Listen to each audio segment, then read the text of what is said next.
Movie की कहानी है चार दोस्तों की जो ना चाहते हुए भी एक आइसक्रीम खाने के बाद ज़ॉम्बी बन जाते हैं और अब वे लोग किसी तरह से वापस नॉर्मल इंसान जैसा दिखने की कोशिश करते हैं। साथ ही हम देखते हैं कि जब वे लोग ज़ॉम्बी बन जाते हैं तो उन लोगों को बाहर की दुनिया एकदम नॉर्मल ही लगती है, लेकिन बाहर के लोगों को वे लोग ज़ॉम्बी नजर आते हैं। तो जैसे ही मूवी की कहानी शुरू होती है हमें मिलिट्री हॉस्पिटल दिखाया जाता है, जहाँ एक डॉक्टर किसी सीरम के बारे में बात कर रहा होता है और वे एक सोल्जर के ऊपर उस सीरम को इंजेक्ट करके किसी तरह का एक्सपेरिमेंट कर रहा होता है। तभी वह सोल्जर थोड़ी देर बाद एक ज़ॉम्बी में कन्वर्ट हो जाता है क्योंकि उस सीरम का असर उस पर गलत पड़ चुका था, जिसके बाद वह वहीं खड़े एक सर्जन को काटने लगता है। अब इसके बाद एक्सपेरिमेंट करने वाले डॉक्टर उस सीरम को डिस्पोज करने के लिए अपने दो सोल्जर को भेजते हैं ताकि उस सीरम से और कोई ज़ॉम्बी ना बने। अब जब दोनों सोल्जर उस सीरम को ठिकाने लगाने के लिए जा रहे होते हैं तभी एक बाइक वाला उनका पीछा कर रहा होता है। इस बीच रास्ते के कंफ्यूजन के चलते उन दोनों के बीच बहस हो जाती है। इसी बीच उनका पीछा कर रहा हुआ बाइक वाला उनकी कार के सामने आ जाता है, जिस वजह से उसका एक्सीडेंट हो जाता है, जिस कारण कार के अंदर रखा सीरम का ड्रम वहीं पास ही के रेस्टोरेंट के पास गिर जाता है और उस ड्रम से निकली सीरम पास ही में रखे आइसक्रीम फेस्ट में जाकर मिल जाती है। थोड़ी देर बाद वहाँ पर टिम नाम का एक लड़का आता है जो उसी रेस्टोरेंट में काम करता था, जो आइसक्रीम पेस्ट को लेकर वहाँ से चला जाता है और जाकर आइसक्रीम पेस्ट को फ्रिज में डाल देता है। और थोड़ी देर बाद टीम अपने दोस्तों को, जिनका नाम माइक और सिंडी है, उनको वह वही सीरम मिली हुई आइसक्रीम खिलाता है, जिसके बाद उन लोगों को चक्कर आने लगते हैं और उनकी बॉडी पूरी तरह से झटके खाने लगती है और थोड़ी देर बाद वे लोग बेहोश हो जाते हैं। तभी हम उन सभी को ज़ॉम्बी बनते हुए देखते हैं क्योंकि उस आइसक्रीम पेस्ट में वह सीरम मिल गया था, जिस कारण वे चारों अब ज़ॉम्बी में कन्वर्ट हो जाते हैं। हालांकि वे लोग नहीं समझ पाते हैं कि आखिर उनके साथ क्या हुआ है। थोड़ी देर बाद उनके सिर में दर्द होने लगता है और उनकी बॉडी पूरी तरह से दर्द करने लगती है, जिसके बाद वेनेसा एम्बुलेंस को कॉल लगाने लगती है, लेकिन वे नोटिस करते हैं कि जो कॉल उठाता है उसकी आवाज बड़ी ही तेजी से आ रही होती है और वे उसकी बातों को समझ नहीं पाते हैं। अब इसके बाद सिंडी उस टेलीफोन को तोड़ देती है। इसके बाद सिंडी के सर में भी तेज दर्द होने लगता है। अब यहाँ पर टिम सिंडी को पसंद करता था और वे उसे अपनी कार से हॉस्पिटल ले जाने के लिए कहता है। इस दौरान टिम कार के हैंडल को जैसे ही छूता है तो वे हैंडल उसके हाथों में आ जाता है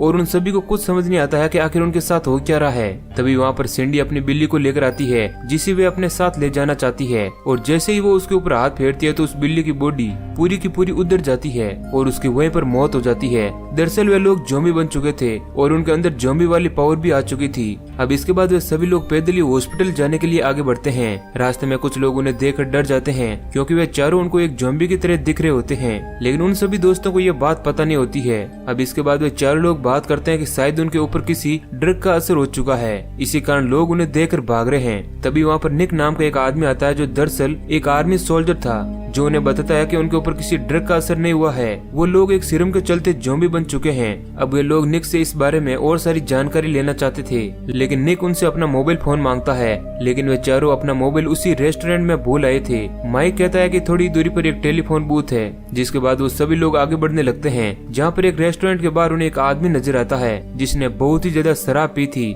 वे आदमी उन लोगों को देखकर बिल्कुल भी रिएक्ट नहीं करता है क्योंकि उसे लगता है कि उसने ज्यादा शराब पी ली है। माइक उस आदमी से टेलीफोन बूथ के बारे में पूछता है तो वो आदमी उसे रेस्टोरेंट के अंदर लेकर आता है जहाँ पर एक बार थी। जैसे ही वे लोग उस बार के अंदर एंटर करते हैं तो उन्हें देखकर टेंडर बुरी तरह से डर जाता है और छिपने की कोशिश करता है और वहाँ मौजूद लोग उन्हें देखकर उनके ऊपर अटैक करने लगते हैं। इसी बीच एक आदमी टिम को लकड़ी से बुरी तरह से पीड़ने लगता है और वहीं एक आदमी माइक के एक हाथ को काट देता है। वहीं एक दूसरा आदमी टिम के ऊपर गन से शूट करता है और उसे वहीं मार गिराता है, जिस कारण सिंडी को बहुत ही ज्यादा गुस्सा आ जाता है और वह वहीं पास पड़ी तलवार की मदद से उस आदमी को खत्म कर देती है। इधर वेनेसा भी उन आदमियों के ऊपर टूट पड़ती है। हालांकि निक वहाँ पर मौजूद लोगों पर अटैक नहीं करता है। अब टिम के मरने के बाद सिंडी बहुत ही ज्यादा दुखी हो जाती है, लेकिन हम देखते हैं कि टिम एक बार फिर से जिंदा हो गया है, जिसे देखकर सिंडी बहुत ही खुश होती है। वेनेसा निक से पूछती है कि आखिर इस सीरम की कहानी है क्या। तब निक उन्हें कहता है कि आर्मी के कुछ सोल्जर पर एक एक्सपेरिमेंट चल रहा था ताकि वे लोग ज्यादा स्ट्रॉन्ग बने, लेकिन वे एक्सपेरिमेंट पूरी तरह से फेल हो गया और इस कारण उस सीरम को ठिकाने लगाना पड़ा। लेकिन किसी एक्सीडेंट के चलते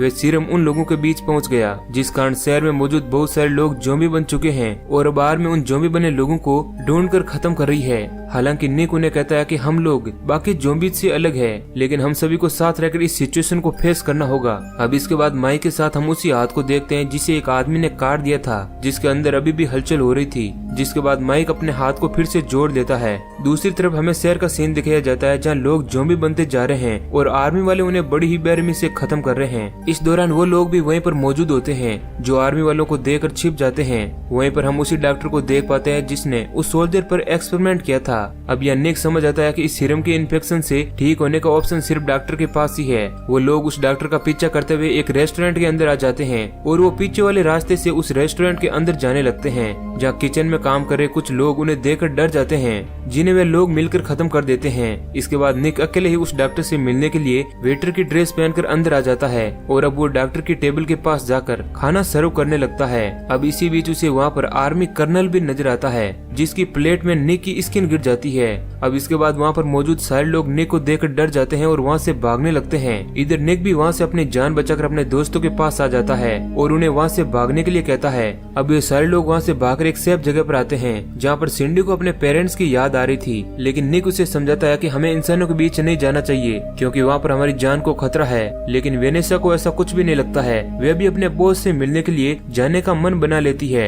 इधर टीम भी सिंडी की ऐसी हालत देखकर उसे अपने पेरेंट्स के पास ले जाने के लिए निकल जाता है। वेनेसा माइक के साथ अपने बॉस के घर के लिए आगे बढ़ती है। इधर सिंडी और टीम दोनों सिंडी के घर पहुंच जाते हैं, जहाँ पर सिंडी के पेरेंट्स उस पर एक तीर से हमला करते हैं, लेकिन सिंडी बड़े ही आराम से उसकी बॉडी से निकाल लेती है। दूसरी तरफ हम निक को देख पाते हैं जो सीरम के बारे में और जानकारी जुटाने के लिए उस डॉक्टर की लैब में पहुंच चुका है, लेकिन तभी वहाँ पर डॉक्टर कर्नल के साथ आ जाता है, जिनसे बचने के लिए निक एक अलमारी के अंदर छिप जाता है। लेकिन इस दौरान उसके हाथ की एक अंगुली वहीं नीचे गिर जाती है, जिस कारण निक पकड़ा जाता है और डॉक्टर उसे इलेक्ट्रिक शॉक देकर बेहोश कर देता है। इसके बाद हम वेनेसा और माइक को देखते हैं, जहाँ पर वे लोग उसके बॉस के घर पहुंच चुके हैं, जो कि एक बहुत ही ज्यादा अमीर आदमी है। इस कारण वेनेसा उसके पास नौकरी के लिए आई हुई है। हालांकि माइक जो उसका एक्स बॉयफ्रेंड था, वो उसे समझाता है कि नौकरी के लिए वे ऐसा कुछ भी ना करे जिससे उसकी इमेज पर कोई असर पड़े, लेकिन वेनेसा उसे डांट कर कहती है कि अब तुम मेरी लाइफ को कंट्रोल नहीं कर सकते हो।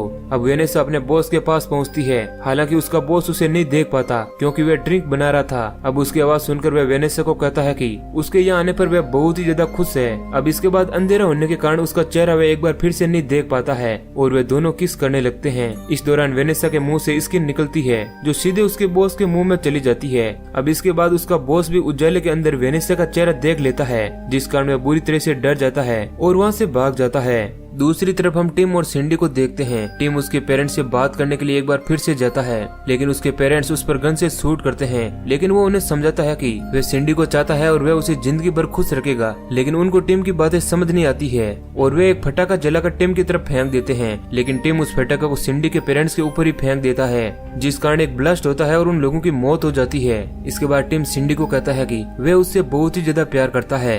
इधर वेनेसा का बॉस डर के कारण वहीं पर छिप जाता है, लेकिन वेनेसा उसे ढूंढकर खत्म कर देती है और वहाँ से माइक के साथ भाग जाती है। इधर हम निक को देखते हैं जिसे कर्नल और डॉक्टर ने बांध कर रखा हुआ है और वे लोग निक से किसी डिवाइस की मदद से बात करने की कोशिश करते हैं। इस दौरान निक उन्हें कहता है कि वे एक आर्मी सोल्जर है, लेकिन कर्नल और डॉक्टर उसकी किसी भी बात को नहीं मानते हैं। अब निक उनसे पूछता है कि आखिर उन लोगों ने उस सीरम को क्यों बनाया जिस कारण बहुत सारे ज़ॉम्बी बन गए। अब कर्नल और डॉक्टर इस दौरान निक को आईने में उसकी शक्ल दिखाते हैं, जो एक बहुत ही भयानक ज़ॉम्बी की तरह दिख रही होती है। अब अपनी शक्ल देखकर वह गुस्सा हो जाता है और उन पर अटैक कर देता है, लेकिन तभी वहाँ पर एक सोल्जर आता है, जिस कारण डॉक्टर और कर्नल वहाँ से भागने में कामयाब हो जाते हैं और इधर निक भी उस सोल्जर को मारकर वहाँ से भाग जाता है। इधर हम टिम और सिंडी को देखते हैं जो अपने नए रिलेशन से बहुत ही ज्यादा खुश होते हैं। वहीं वेनेसा और माइक भी वापस लौट चुके थे, जो टिम और सिंडी को साथ देखकर मन ही मन खुश होते हैं। टिम अपने दोस्तों को कहता है कि हमें इस तरह खुले में नहीं घूमना चाहिए। तभी उन सभी को वहीं पर एक गेम पार्लर नजर आता है, जिसके अंदर से एक आदमी निकलता है जो कि बहुत ही नशे में था, जो उन सभी को देखकर वहाँ से वापस गेमिंग पार्लर के अंदर आ जाता है और वे लोग भी बाहर पड़े बियर के बड़े से कैन को लेकर अंदर पहुँच जाते हैं। हम देख पाते हैं कि उस पार्लर के अंदर बहुत सारे लोग मौजूद होते हैं जो पूरी तरह से नशे में थे। तभी वहाँ पर सिंडी की पहचान का एक लड़का उसके पास आता है, जो नशे की हालत में होने के कारण उसे पहचान नहीं पाता कि असल में सिंडी ज़ॉम्बी बन चुकी है और वो सिंडी के साथ फ्लर्ट करने की कोशिश करता है, लेकिन टीम उसे सिंडी से दूर रहने का बोलता है, जिसके बाद वे लड़का टीम को धमकाने लगता है। तभी माइक बीच में आ जाता है और उन्हें कहता है कि उन्हें इस बात का फैसला करने के लिए गेम को खेलना होगा और जो जीतेगा सिंडी उसके साथ रहेगी।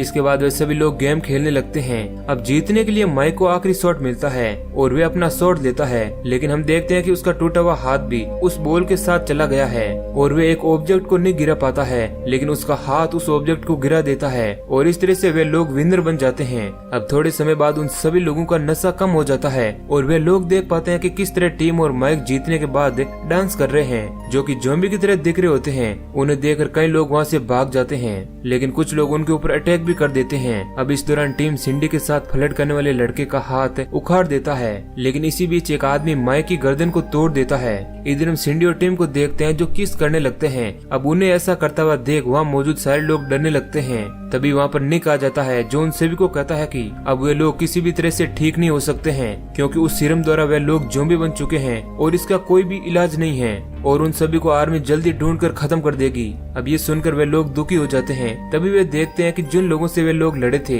वे भी उसी आइसक्रीम को खाने लगते हैं, जिस आइसक्रीम को खाने पर टीम और उसके साथी ज़ॉम्बी बन चुके थे। अब माइक उन सभी को ऐसा करने से रोकता है और वह कहता है कि वे इस आइसक्रीम को न खाएं, लेकिन वहाँ मौजूद सारे लोग उसकी बातों पर यकीन नहीं करते हैं और आइसक्रीम को खाने लगते हैं, जिसका परिणाम यह होता है कि थोड़ी ही देर बाद वे सभी लोग ज़ॉम्बी बन जाते हैं। और अब माइक फिर से उन्हें समझाता है कि अगर वे लोग ज़ॉम्बी बन गए हैं तो आर्मी सोल्जर उन्हें खत्म कर देंगे। इस कारण वे उन्हें अपने साथ अपनी टीम में शामिल होने के लिए कहता है, लेकिन वे लोग उसकी बात का जवाब नहीं देते हैं और वहाँ से चले जाते हैं। अब इसके थोड़ी देर बाद वहाँ पर 2 पुलिस वाले आ जाते हैं जो उन लोगों को देखकर उन पर गोलियां चलाने लगते हैं और वे कई सारे ज़ॉम्बीज को खत्म कर देते हैं। लेकिन हम देखते हैं कि वहाँ पर बहुत सारे ज़ॉम्बी आ जाते हैं, जिस कारण वे दोनों पुलिस वाले मारे जाते हैं। अब बचे हुए सारे ज़ॉम्बी माइक और उसकी टीम के पास पहुँच जाते हैं, जहाँ पर वे लोग उनकी टीम में शामिल होने का कहते हैं। माइक उन्हें कहता है कि जब तक हम लोग एक साथ रहेंगे तब तक हम लोग सुरक्षित रहेंगे। अब इसके बाद वे सारे लोग एक टीम बन चुके थे।